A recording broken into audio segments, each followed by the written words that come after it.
आज है 11 अप्रैल और हम शुरू करते हैं आज के करंट अफेयर्स।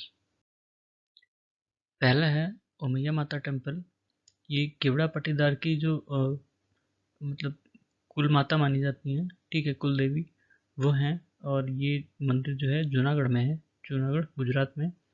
उसके बाद टेक्सटाइल एक्सपोर्ट ये $40 बिलियन का रहा फाइनेंशियल ईयर 2022 में। और ये फाइनेंशियल ईयर 2021 से 67% ज़्यादा था, ठीक है। उसके बाद बेंगलुरु पहला शहर बना है भारत में global network of silk cities के अंदर शामिल होने वाला, ठीक है। इस global network of silk cities में 9 कंट्रीज़ हैं और 13 शहर हैं, ठीक है।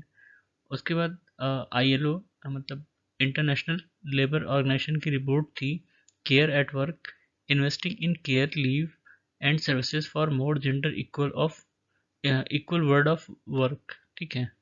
उसके बाद national film archive of India को एक बहुत पुरानी मूवी मिली है, बहुला जिसका नाम है, ठीक है। ये साइलेंट मूवी थी, 1921 में बनी थी। उसके बाद है 8th सेंचुरी का शिवरी नारायण टेम्पल, ये छत्तीसगढ़ में है। और ये राम वनगमन टूरिज्म सर्किट का हिस्सा है। राम वनगमन टूरिज्म सर्किट छत्तीसगढ़ बना रही है। जिस रास्ते से भगवान राम गए थे, ठीक है, उस रास्ते को ट्रेस करके उसको डेवलप किया जा रहा है, ठीक है। और उसके बाद माता कौशल्या जी का मंदिर रायपुर में बन रहा है, ठीक है, वो भी इसी का हिस्सा है।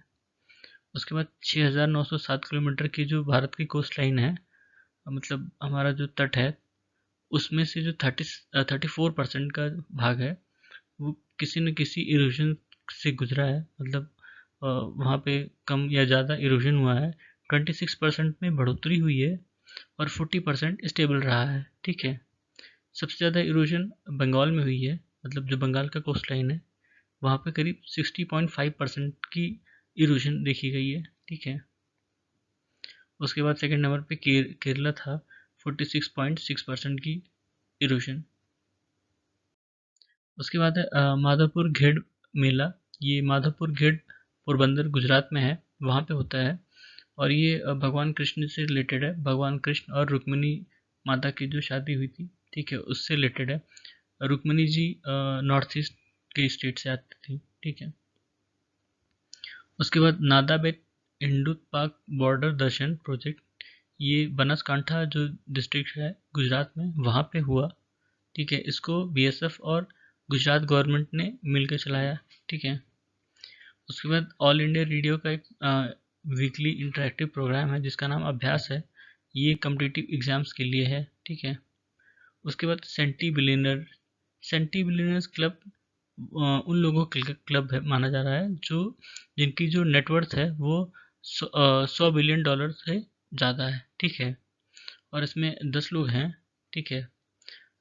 Elon Musk, Jeff Bezos, Arnold Gates, Warren Buffett, ठीक है, ये सब हैं। इंडिया से सिर्फ गौतम अडानी इस क्लब में है, ठीक है। पहला वैसे तो पहला सबसे पहले 100 बिलियन कमाने वाला बिल गेट्स था, ठीक है।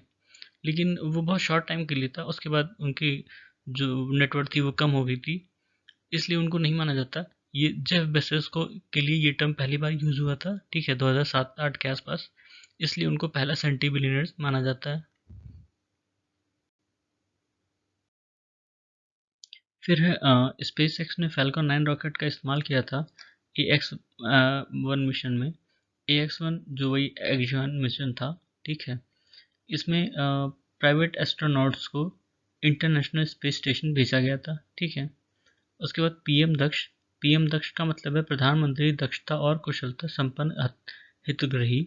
इस योजना के तहत एक नेशनल एक्शन प्लान बना है जिसमें जो मार्जिनलाइज सेक्टर के लोग हैं, मार्जिनलाइज सेक्शन के लोग हैं, जो SC ST OBC DNTs वगैरह हैं या सैनिटेशन वर्कर हैं, उनको स्किलिंग दी गई, स्किल प्रोवाइड किया गया। और इस योजना के तहत करीब 2.71 लोगों को ट्रेन किया गया पिछले 5 सालों में, ठीक है।